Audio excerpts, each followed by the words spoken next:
Good morning students. आज हम लोग पढ़ेंगे रेशनल नंबर के नेक्स्ट प्रॉपर्टी के बारे में, जिसका जो है रेसिप्रोकल ऑफ रेशनल नंबर। अब इसके बाद डिवीज़न को भी पढ़ेंगे। हमने डिवीज़न, सब्ट्रैक्शन और मल्टीप्लिकेशन ऑफ रेशनल नंबर पिछले क्लास में पढ़ा था। अब यहाँ पे रेसिप्रोकल ऑफ रेशनल नंबर में होता क्या है कि रेसिप्रोकल जो है वो होता है इनवर्स किसी भी नंबर्स का। इनवर्स मीन्स कि अगर उसके नंबरेटर, तो अब हम लोग जो है सो रेसिप्रोकल ऑफ रेशनल नंबर के बारे में पढ़ेंगे कि if A and B are set to rational number, अगर ए और बी दो रेशनल नंबर हैं, then A by B into C by D equals 1।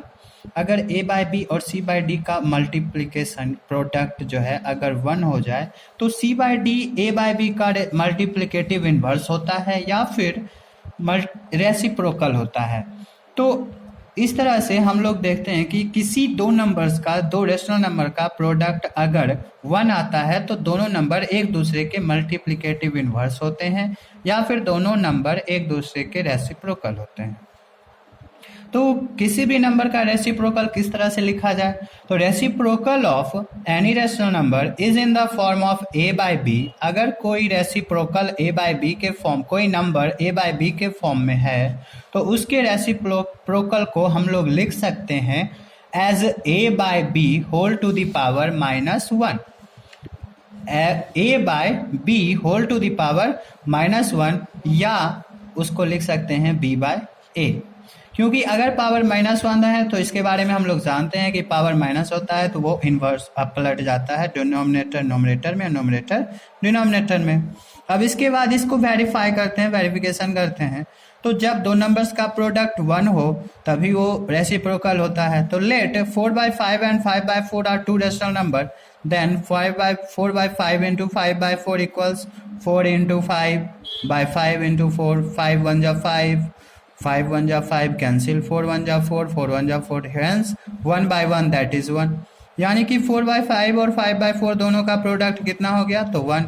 तो इसलिए 4/5 का रेसिप्रोकल 5/4 हो जाएगा और 5/4 का रेसिप्रोकल 4/5 हो जाएगा।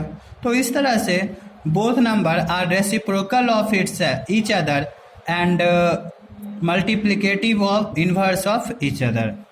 तो इसके बाद आते हैं डिवीज़न पे। तो डिवीज़न के बारे में आप लोगों को पता है कि डिवीज़न का प्रोसेस क्या होता है। डिवीज़न जो है, division is the process of repeated subtraction.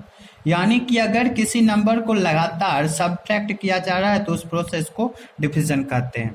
तो इन दिस प्रोसेस हम इसको ऐसे भी कह सकते हैं कि it is the inverse process of multiplication, inverse process of multiplication.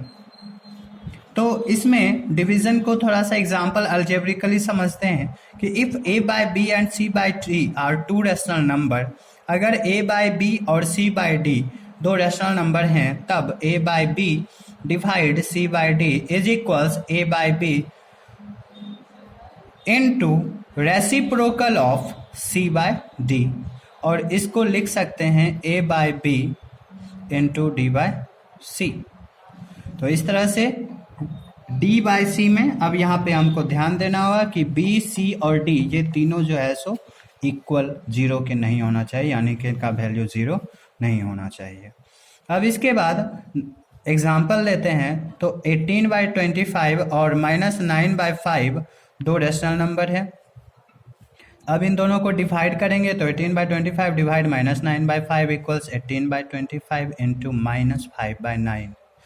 यहाँ पे -9/5 का रेसिप्रोकल -5/9 आ गया। अब इसको जो है सो सॉल्व करते हैं तो 5 1 जा 5, 5 5 जा 25, 9 1 जा 9, 9 2 जा 18, 2 into 1, 2 into -1/5 into 1 that is -2/5।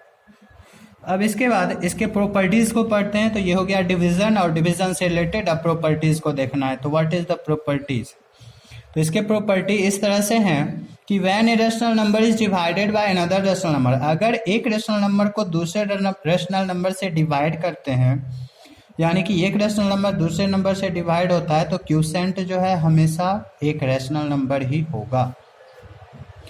तो इसके लिए एग्जांपल लेते हैं कि दो नंबर है 2/5 एंड 3/4।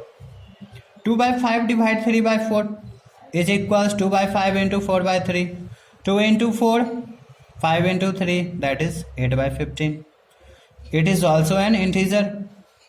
अब इसके बाद इसका नेक्स्ट एक प्रॉपर्टीज देखते हैं कि division of rational number is not commutative, यानी कि दो रेशनल नंबर को अगर डिवाइड करें और उसके ऑर्डर को पलट के फिर से डिवाइड करें तो उनका रिजल्ट सेम नहीं होगा.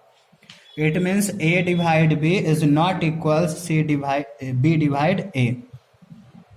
Now 4/5 divide 3/7 is equals 4/5 into 7/3. 4 into 7 28, 5 into 3 15. तो फर्स्ट रिजल्ट आ गया 28/15. अब सेकेंड में इसके ऑर्डर को चेंज करें तो 3/7 divide 4/5 equals 3 into 5. 3/7 into 5/4 is 3 into 5/7 into 4. Here 15/28. First case में 28/15, सेकेंड केस में 15/28. तो कुल मिलाकर ये दोनों जो है सो 28/15 इज नॉट इक्वल्स 15/28 और इसीलिए 4/5 divide 3/7 is not equals 3/7 divide 4/5 और इसीलिए ये जो है सो इक्वल नहीं होगा. Now division of rational number is not associative, यानी कि अगर रेशनल नंबर का डिवाइड करें तो वो एसोसिएटिव लॉ को भी फॉलो नहीं करता है. तो इसके लिए 3 नंबर्स लेते हैं 5/8, 3/7 and 1/6. 5/8 divide 3/7 divide 1/6 is equals 5/8 into 7/3. 3/7 convert into 7/3 divide 1/6. 5 into 7 35, 8 into 3 24. Divide converted into multiply, then the number will be 6/1. So 35/24 into 6/1, 6 1 जा 6, 6 4 जा 24, 35 into 1 35, 4 into 1 4. तो रिजल्ट हो गया हमारा 35/4. अब इसके बाद 5/8 डिवाइड 3/7 डिवाइड 1/6. तो यहाँ पे 3/7 और 1/6 दोनों का प्रोसेस सबसे पहले होगा क्योंकि ये ब्रैकेट के अंदर है. अब इसमें 5/8 डिवाइड 3/7 इंटू 6/1, 3 6 जा 18, 7 1 जा 7, then 5/8 divide 18/7. 18/7 now converted its reciprocal. तो 5/8 इंटू 7/18, 5 इंटू 7 35, 18 8 जा 144.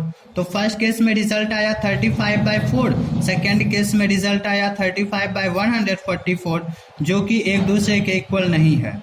सो 35/4 इज नॉट इक्वल 35/144, इसलिए ये एसोसिएटिव लॉ को फॉलो नहीं करेगा. Then 5/8 divide 3/7 divide 1/6 is not equals 5/8 divide 3/7 divide 1/6.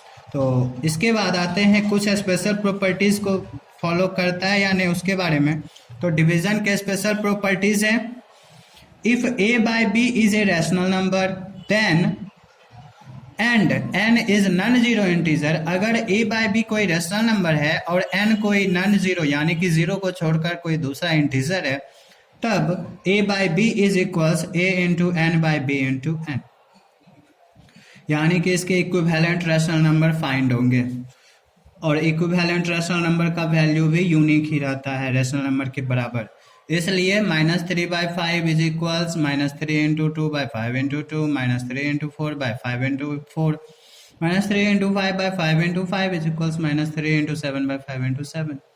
तो कुल मिलाकर वैल्यू हो गया -3/5 is equals -6/10 is equals -12/20 is equals -15/25 is equals -21/35.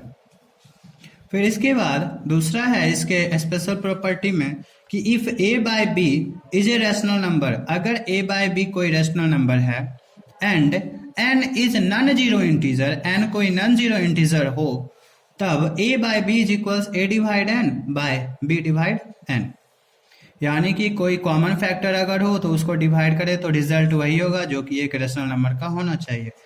तो -45/675 एक रैशनल नंबर है इसमें अलग अलग डिजिट से डिवाइड करते हैं। तो फर्स्ट में -45 divide 3 675 divide 3, -45 divide 9 675 divide 9, -45 divide 5 by 675 divide 5, और इस तरह से अलग अलग डिजिट से डिवाइड करते जाएंगे जिसके कि ये फैक्टर्स जिसमें ये डिवाइड हो सके। तो रिजल्ट आएगा -45 by 675 is equals -15 by 225 is equals -5 by 75 is equals -9 by 135 and so on. तो इस तरह से ये चलता रहेगा for each rational number. Next है कि for each rational number a by b only one of the following is true, यानी a बाय b में कोई एक ही दिया हुआ नीचे जो है सो सही हो सकता है। या तो a by b greater than 0 होगा, या तो a बाय बी इक्वल्स 0 होगा, या फिर a by b less than 0 होगा। वेयर a बाय बी जो है सो कोई रेशनल नंबर हो। इसके ठीक इसके जैसा एक और प्रॉपर्टी है फोर्थ में कि for any two rational number, किसी भी दो रेशनल नंबर के बीच में a by B and c by d comparison अगर किया जाए तो यही केसेस जो है सो वैल्यूएबल होंगे, या इन्हीं केसेस को वो फॉलो करेंगे। केस कुछ इस तरह से है कि या तो a by b greater than c by d होंगे, या फिर a by b equals c by d होंगे, या फिर a by b less than c by d होंगे। तो इस तरह से आप लोग इन चीज़ों को देखिएगा, ध्यान से पढ़िएगा, और अगर आपको कहीं पे कोई प्रॉब्लम हो तो एक बार पूछ लीजिएगा। आप लोग चैप्टर 1.3 कंप्लीट करके लाएंगे और इससे रिलेटेड जो प्रॉब्लम होंगे उसको पूछिएगा, उसको हम बता देंगे। Thank you.